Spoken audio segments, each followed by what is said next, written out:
Well, guys, as I expected would happen, the BBC's lowlife's name has now been made public, but this was thanks to his wife, not the BBC. Though, let's be honest, most people knew Huw Edwards 4 days ago. So this is a statement in relation to her husband, Huw Edwards, being named as the BBC presenter.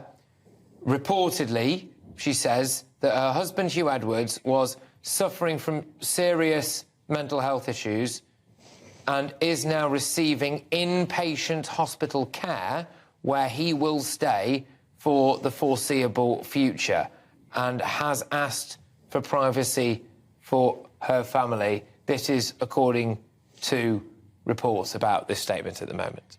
Of course, by the time it was reported yesterday, this was hardly a secret, especially after Victoria Derbyshire let the cat out of the bag for anyone listening the other day. Big questions are being asked again about who knew what when. Yeah, that Freudian slip followed after the internet talking about Huw Edwards being the man in question, which has now been confirmed by his own wife, like I said.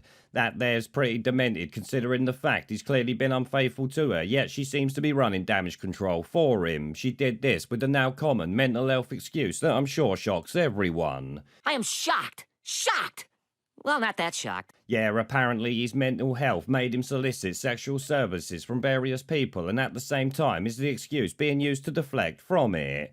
This I might have believed if only I was like 10 minutes younger, because to me it seems funny his mental health is suddenly so bad now the truth of what he's been up to comes out. It wasn't the last time he sat on TV reading the news, but now the world knows it, all of a sudden it is. A cynical person would say this is being used as an excuse to draw some flack away from what he's been doing, which now apparently includes him harassing BBC staff at work.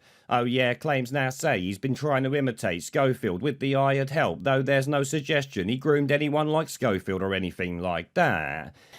Yeah, that's right. A BBC employee has told us that they receive what they believe are inappropriate messages, that they'd received these messages on social media from the presenter and they believe they were uncomfortable and left them feeling awkward. And they told us, sadly, from my experience, he's been sending suggestive messages to me.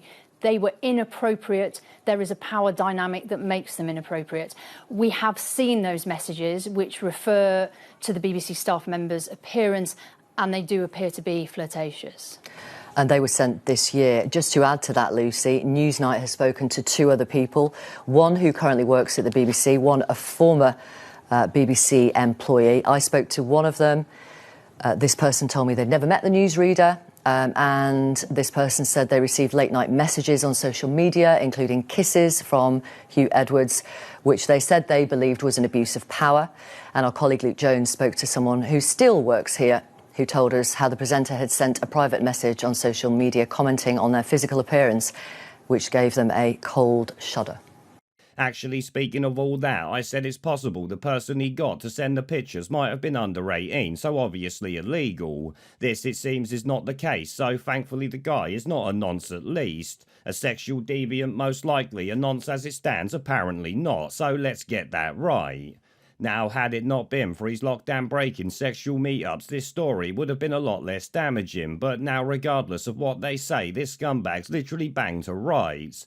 I mean, the BBC pushed the bat flu lockdowns and jabs like they was being paid for it, and this wanker would have took part in that, hosting the news each day. The success of the vaccination programme has made it possible to consider lifting the COVID restrictions at an earlier stage, according to one of the government's scientific advisers. Professor Mark Woolhouse of the University of Edinburgh told a parliamentary committee at Westminster that there were reasons to be more optimistic because there was more confidence in the scientific data compared to last year. But other government advisers sounded a far more cautious note, and the Prime Minister, Boris Johnson, said he was taking a data, not dates approach, which would go in stages. He's set to announce his plans next Monday for easing the lockdown in England. So, him breaking lockdown rules to pay some internet stranger for sexual meetups while cheating on his wife is scandal enough for me, I don't know about you. The mental health crap, as I said, is a bloody excuse to take the heat off that these days is so overplayed it's beyond a bloody joke. Much like the fact this coward's apparently hiding in hospital while his family deal with the fallout of his shameful acts. That's pretty bloody low in my book. Now, another thing that should be said about all this is the political to and fro around it now. Some of it's justified, while some of it's just bollocks. The main thing people are rightly pointing at is the fact that had this sexual deviant worked for GB News or even been slightly right-wing, the radical left would have been calling for his head on a plate. But since it was a left-wing BBC shitweasel being called out for his own misconduct, they're all demanding we be kind and respect his privacy. This, as you know, wouldn't happen if it was anyone on the so-called right, so the hypocrisy needs to be called out at literally every turn. The same goes for anyone in public life using the mental health excuse for them acting like a scumbag, which, to be fair, many people predicted, but these days is so common predicting that's like saying it's going to rain in England. I do expect that more will come out following this, and maybe even a few other deviants might also be added within the BBC. Well, we can hope, can't we?